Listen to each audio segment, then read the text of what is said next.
At yun, may nakita tayo. Hindi siya bumalik. Ito. Kasi tignan niyo sa kabila, oh. Okay naman dito, magkadikit yung contact. What is up mga idol? Mga katropang Blackbird natin dyan. Kumusta kayo lahat? So, sa video na to, ipapakita ko sa inyo kung paano ayusin yung ganitong kettle. Yung water kettle na heater. Reklamo ni customer, ayaw daw mandar nitong kettle niya. So, ituturo ko sa inyo kung paano yung mga titignan natin dito, kung paano siya ayusin, and yung mga kailangan natin i-tester, yung mga test point, kung saan yung test point, and yung mga pyesa na kailangan natin palitan or ayusin. So, unang-una, syempre, kailangan nyo ng multimeter or tester kung tawagin. Analog or digital, pwede, basta may resistance na pang-check or continuity. Tapos, syempre, kailangan natin ng screwdriver. Kung may electric screwdriver kayo or yung traditional na screwdriver, pwede naman. Set natin muna ito sa times 1 or times 10, pwede naman. Set ko siya sa times 1. Makikita nyo, nakaset sa times 1. Tapos, pag isi-short natin to, test probe nya. Tapos, kakalibrate natin. So, yun, calibrated na siya. So, pagkatapos nun, kailangan saksak tong kettle natin dun sa pinaka-duct nya. And kailangan naka-switch on.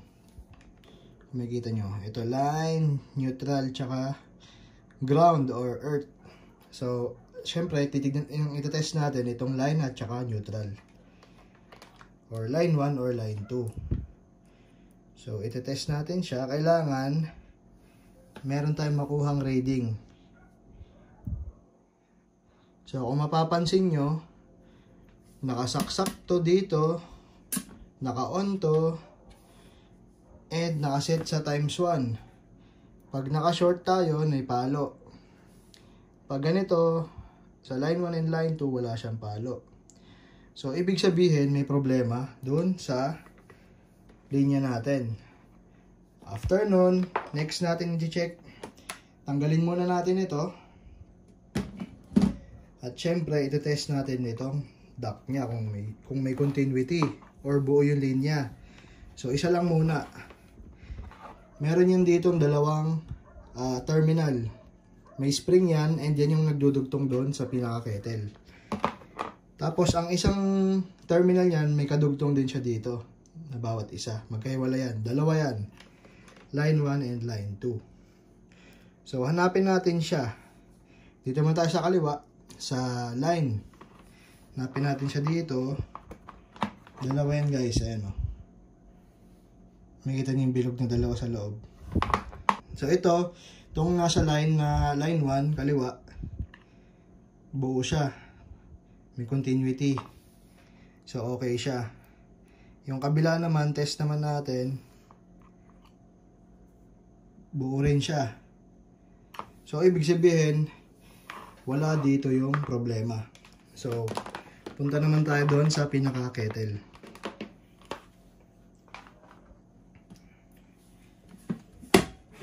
So, since na-test natin kanina na walang resistance na pumapalo kahit nakasaksak to, kailangan natin siyang buksan. So, kailangan natin ng Phillips screwdriver and tatanggalin natin yung tatlong screw na to.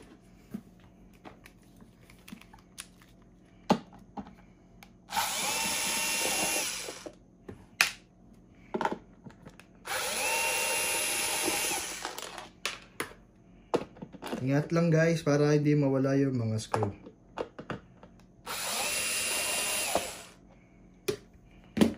And tabi natin. And tandaan natin na ito yung mga huli natin ikakabit.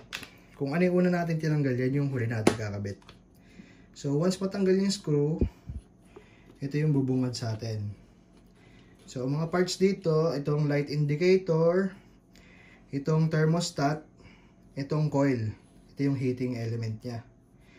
So, una natin i-check is yung pinaka-heating element. So, i-isolate muna natin itong wire papunta dun sa switch para matest natin itong heating element. So, ganun lang ulit. Nakaset sa times 1. Itong multimeter natin, nakaset sa times 1. Kailangan may reading siya. Kailangan hindi siya aabot dito sa 0. Kasi once mag-0 yan, shorted yung pinaka heating element or yung coil. So, itatest na natin yung heating element and measure natin kung may reading. Kung makikita nyo, may reading siya around dito sa 20. Yan, 20 ohms. So, ibig sabihin, hindi siya nag-0, hindi siya shorted, meron siyang reading na 20 ohms, buo yung coil natin. So, next naman is, itong switch. Kailangan naka-switch on na tayo. Switch on, kailangan may reading yan, mula dito, and dito. Kailangan magkadugtong yan. So, test natin. Kung makikita nyo, may reading siya na 0 ohm. So, buo yung pinakalinya ng switch. So, walang problema sa switch. So, ang pinakatitignan lang natin is itong thermostat niya. Tignan natin kung ano bang problema. Bakit putol itong thermostat niya. Kasi kahit isa-isahin ko yung bawat linya niyan, walang palo.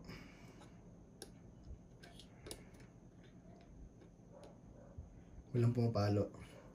So, dalawang linya yung putol dito sa thermostat. So, tara, baklasin natin. Kailangan nyo nga pala dito ng wrench, ng socket wrench na 5.5 mm. 5.5. Or kung wala naman, pwede naman long nose. Kung ano lang mga available, pwede natin yung gamitin. Tanggalin natin yung tatlong nut dito. Tatlong nut yan guys, ito, yung maliliit.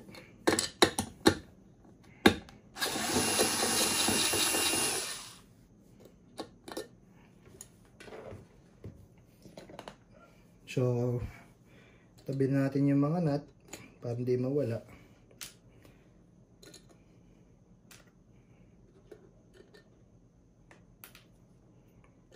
After nun, ito na yung pinaka-thermostat. So, itabi muna natin to dahil lamang problema dito at nandito lang yung problema. At ito yung tatanggalin natin, yung tatlong screw. Buksan natin siya. Siyempre, visually check nyo muna kung meron bang natunaw, may nalusaw, or what, kung may nasira ba, naputol. Kasi kung may ganon, kailangan natin palitan to. Pero check muna natin yung pinakaloob. Baka may kailangan lang tayong ayusin or linisin. So, palit tayo ng screw. Mas maliit ang kailangan niya. PH1. Slowly lang. Ingat lang dahil baka mawala yung mga screw.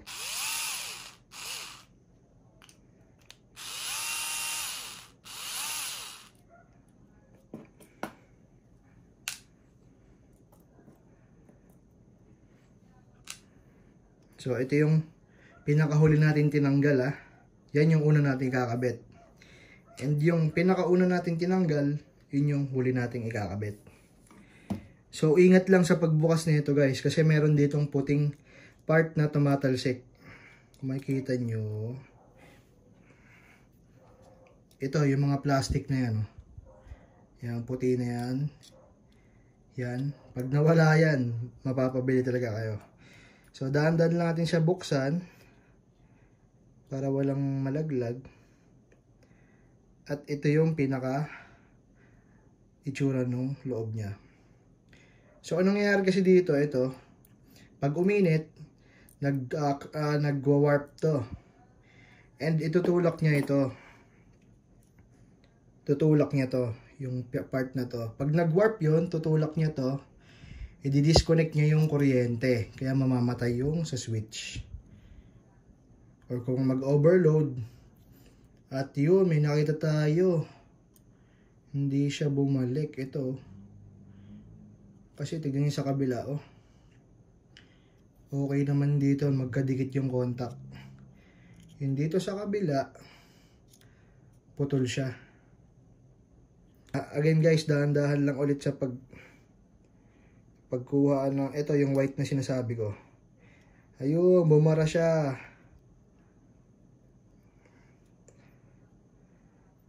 May kita nyo, may mga bakas ng init, oh. So, para mas maganda, liyahin natin yung mga contacts na to. Dalawa yan eh. Tsaka yun sa kabila. Liliyahin natin yan. Para magkaroon ng contact. And dapat ito, hindi maluwag to. Tulad nito, kailangan masikip yan. So, kailangan natin baklasin. PH1 ulit na screw. Slowly lang ang pagre-remove.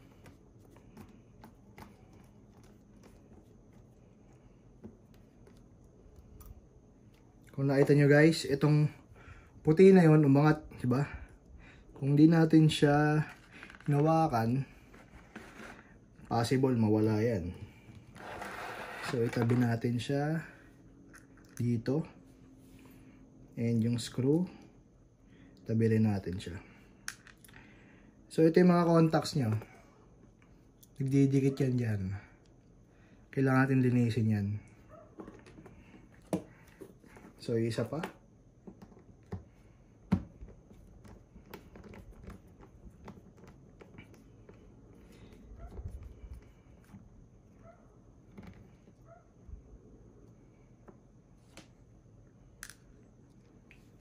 Hindi rin natin siya pwedeng palitan ng ibang parts na ganito. Dahil ceramic to, mahirap makahanap niyan.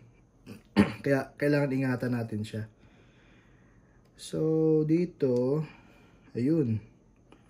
Kung makikita nyo guys, kita nyo ba? Dito may nakikita na akong ano. May dumi siya dito. Para siyang sunog yung contacts niya. So kailangan natin liyahin para magkaroon ng contacts.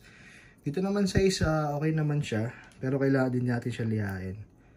Tapos dito, wala naman, okay din naman. Ito, visible talaga yun, oh. Yung kulay black.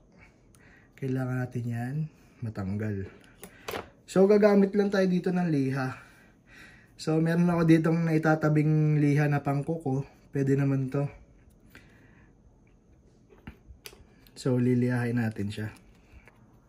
Binali ko na yung pinakaliha, guys. Pero kung may liha kayo, pwede yun. Yan, finold ko. Para maabot ko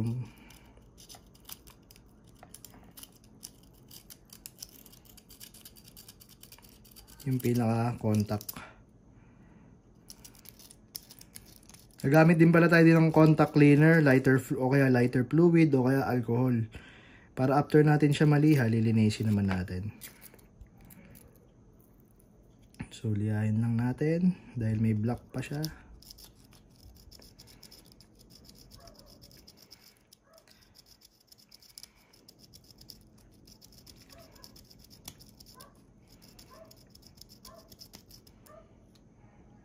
Nakikita nyo, kumikintab na yung pinaka-contact.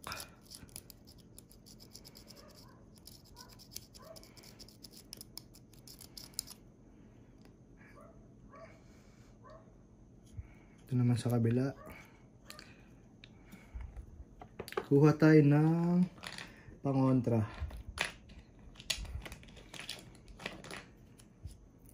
Para hindi bumaba yung pinaka-spring.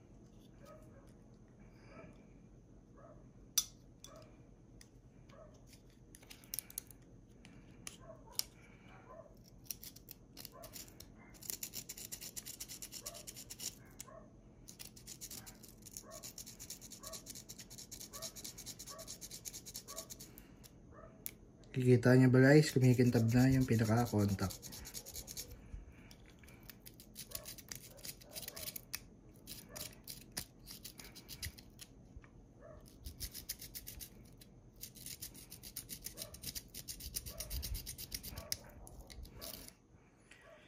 Nakikita nyo, makintab na siya guys.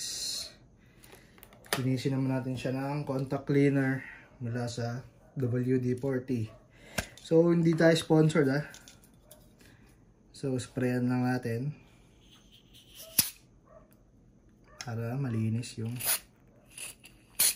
pinaka-contact. Ang kinaibahan ng contact cleaner, kung makikita nyo guys, oh, ispray natin siya, basa siya kanina. Ngayon, tuyo na agad siya. So, yun yung purpose ng contact cleaner. Matanggal yung corroded na terminal. Yun, yung mga ganun. So, ito naman yung isang part ng contacts. So, ito liliyahin din natin. Yung pinakabilog. Excuse me.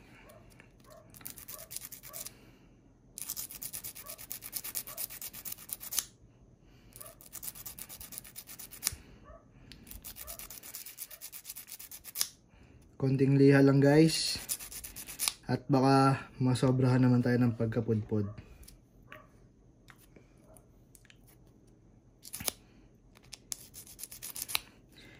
After nyan, malihan natin, sprayan din natin syempre ng contact cleaner.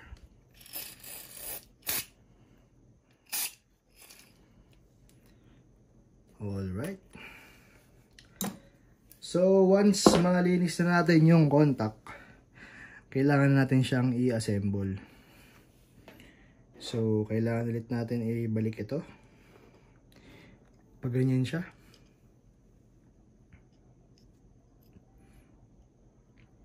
Tapos, kailangan natin siyang i-screw. So, dahan-dahan lang ulit ang pag-screw. At baka mawala at ma-lost thread natin yung pinaka-plastic niya. So, kung mapapansin nyo, yung electric screw ko, hindi ko na siya pinindot at manual ko na lang siyang iniikot. Para hindi tayo ma-over torque at masira natin yung pinaka-plastic. At yan. Mahigpit na siya. Yung kabilang side naman. So, yung puting ceramic na part na yun, after nyan ma-screw, doon lang natin siya ikakabit.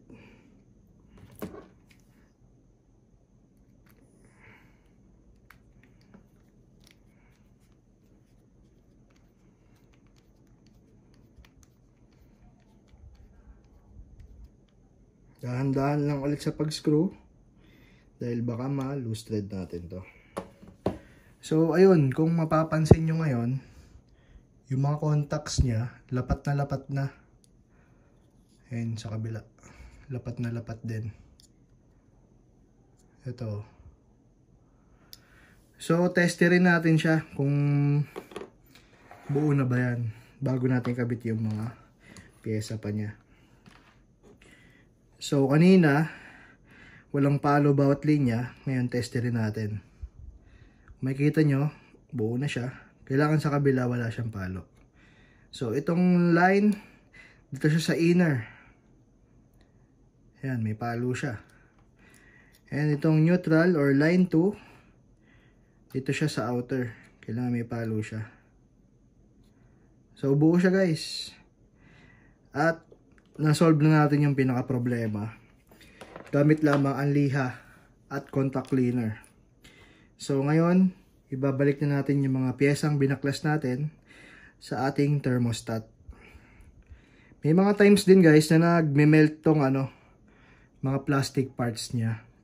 So, pag ganun, kailangan natin palitan ng bagong thermostat. May nabibili naman na ito. So, ibalik na natin tong ceramic na part.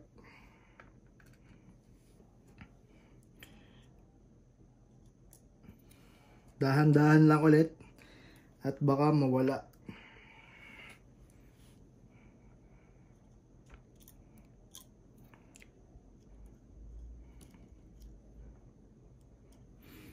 So, after nakabit yung ceramic na dalawang puti, ibabalik na natin to.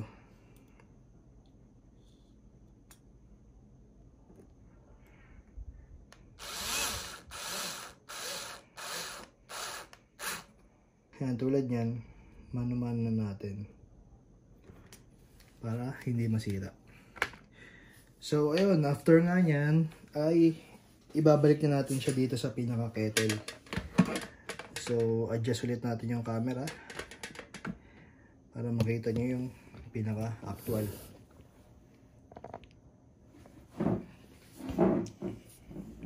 So, ayan. Ganito lang siya ibabalik. Like this.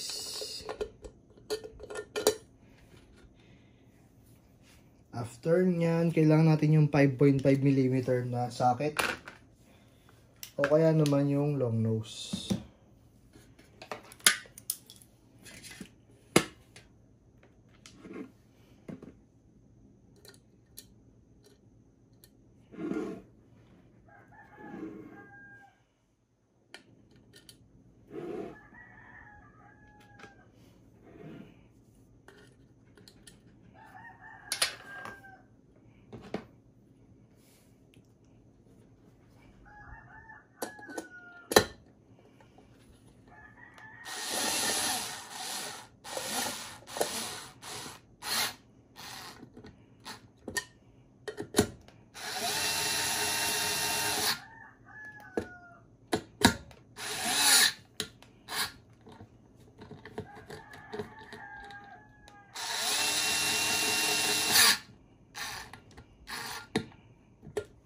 So, ayun. Nakabit na natin yung mga wrench niya. I mean, yung pinaka-nut. So, palit tayo ng bit na PH number 2 para may kabit natin. So, ngayon naman, ibabalik na natin to mga terminal na tinanggal natin.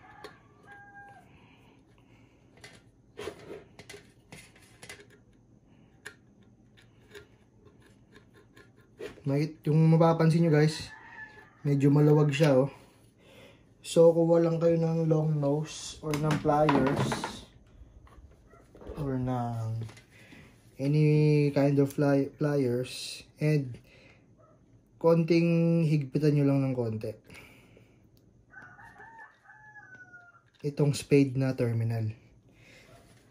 Konting press lang para lang humigpit siya ulit. Yun, kung makikita nyo, di na siya loose.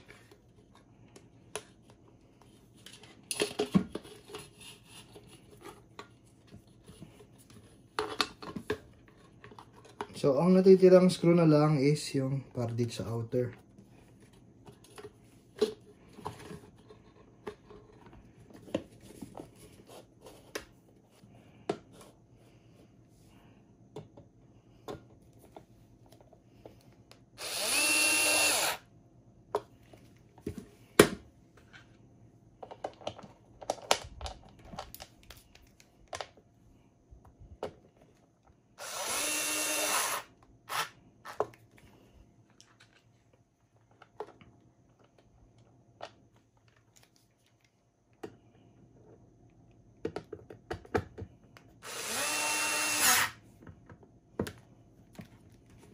At ngayon, itatry naman ulit natin i-test kung okay na ba talaga siya. So, ibalik natin yung pinaka-dock. And salpak natin tong kettle. Once masaksak natin, syempre switch on. Okay, naka-switch on. Yung plug. And tingin tayo sa tester.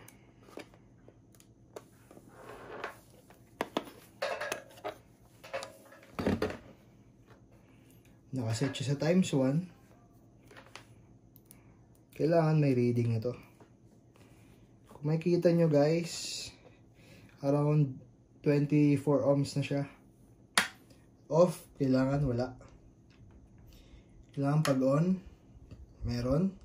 So kailangan pag nag-on tayo guys, hindi siya papalo dito sa 0.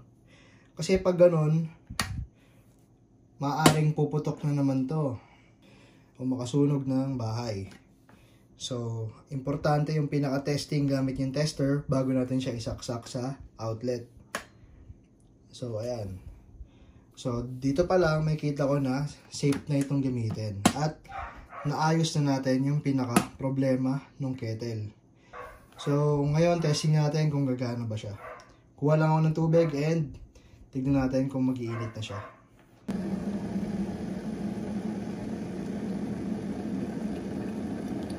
At ayun na nga guys, kumukulo na siya. At yun, nag-automatic na yung thermal switch. Ito. May thermal switch dyan. Na once na sense niya na uminit na and na-reach niya na yung pinaka-temperature na desired niya, mag-automatic siya no off. So ito, nakapag-init na tayo ng tubig. Ayan o. Kumukulo-kulo pa. And dahil lang doon sa thermostat pala yung sira. Kaya kung may ganito kayong kettle guys, huwag nyo itatapon. At syempre, patingnan nyo muna kung ano bang problema. Or message nyo lang ako, pwede ko kayong tulungan. At ayusin natin yung kettle nyo. So thank you for watching guys. And if nagustuhan nyo yung video na to, comment naman kayo. And share nyo na rin yung video. Paki-like na rin. And subscribe kayo sa aking YouTube channel, Blackbird TV. Thank you and goodbye.